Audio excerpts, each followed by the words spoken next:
Welcome to Pappu's kitchen. நான் இன்னைக்கு பாப்பூஸ் கிச்சன்ல இறால் தொக்கு எப்படி செய்யறேங்கிறத பத்தி பார்க்க போறோம்.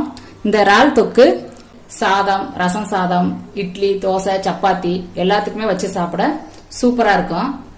இந்த இறால் தொக்கு செய்ய 1/4 கிலோ இறால் எடுத்து வச்சிருக்கேன். 3 டேபிள் ஸ்பூன் எண்ணெய் விட்டுக்கிறேன்.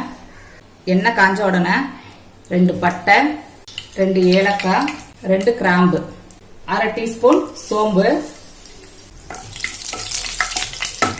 சோம்பு பொரிஞ்ச உடனே வாசனைக்காக ஒரு கொத்து கருவேப்பிலை, 15 பல் பூண்டு, 2 பச்சை மிளகாய் நல்லா மிக்ஸ் பண்ணி விட்டுக்கலாம்.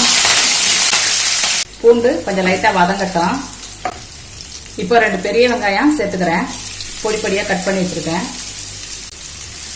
வெங்காயம், பூண்டு, பச்சை மிளகாய் எல்லாம் நல்லா வதங்குற வரை நல்லா வதக்கி எடுத்துக்கலாம். வெங்காயம் நல்லா வதங்குறதுக்கு கொஞ்சம் உப்பு சேர்த்துக்கலாம். வெங்காயம் நல்லா வதங்கிருச்சு. 1 டீஸ்பூன் இஞ்சி பூண்டு பேஸ்ட். இஞ்சி பூண்டு பேஸ்ட் பச்சை வாசனை போற வரை நல்லா வதக்கி விடணும். இஞ்சி பூண்டு பேஸ்ட் நல்லா வதங்கிருச்சு. 2 தக்காளி அரைச்சு வச்சிருக்கேன், இதையும் சேர்த்துக்கிறேன். நீங்க கட் பண்ணி சேர்க்கறோம்னா கட் பண்ணி சேர்த்துக்கிறோங்க. தக்காளி பேஸ்ட்டை நல்லா வேக வச்சு எடுத்துக்கலாம். மூடி போட்டு வேக வச்சுக்கிறேன். அப்பப்போ மிக்ஸ் பண்ணி விட்டுக்கிற வேண்டியதான்.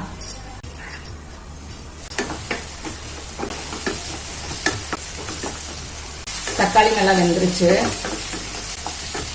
இப்போ இதுக்கு தேவையான மசாலா தூள் பார்க்கலாம். 1 டீஸ்பூன் மிளகாத்தூள், குழம்பு மசாலா தூள் 1 டீஸ்பூன். குழம்பு மசாலா தூள் இல்லைன்னா மல்லித்தூள் 1 டீஸ்பூன் போட்டுக்கிறோங்க. 1/4 டீஸ்பூன் மஞ்சள் தூள், 1/2 டீஸ்பூன் கரம் மசாலா நல்லா மிக்ஸ் பண்ணி விட்டுக்கோங்க. மசாலா வந்து பச்சை வாசனை போகிற வரை நல்லா வேக வச்சு எடுத்துக்கலாம். இந்த மசாலா வேகிறதுக்காக கொஞ்சம் தண்ணி சேர்த்து நல்லா மிக்ஸ் பண்ணி விட்டு 2 நிமிஷம் மூடி போட்டு வேக வைக்கலாம். ஒரு 2 நிமிஷம் வேகட்டும். அடுப்பு மீடியம் ஃப்ளேம்லேயே இருக்கட்டும். 2 நிமிஷம் ஆயிடுச்சு. மசாலாலாம் நல்லா வெந்து எண்ணெய் பிரிய ஆரம்பிச்சிருச்சு. இப்போ நம்ம கிளீன் பண்ணி வச்சிருக்க இறாலை சேர்த்துக்கலாம்.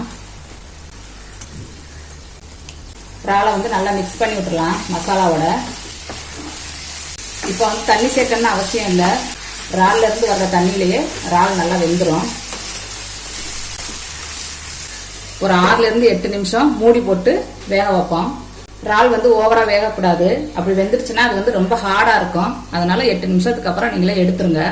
சின்ன இறாலா இருந்துச்சுன்னா 3 இருந்து 4 நிமிஷம் வேக வச்சா மட்டும் போதும். அதுக்கு மேல வேக வைக்க வேண்டாம்.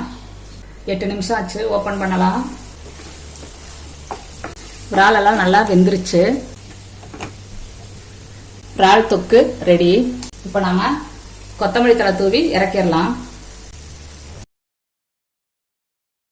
உங்களுக்கு இந்த வீடியோ பிடிச்சிருந்தா பாப்பூஸ் கிச்சனுக்கு லைக் பண்ணுங்க, கமெண்ட் பண்ணுங்க, ஷேர் பண்ணுங்க.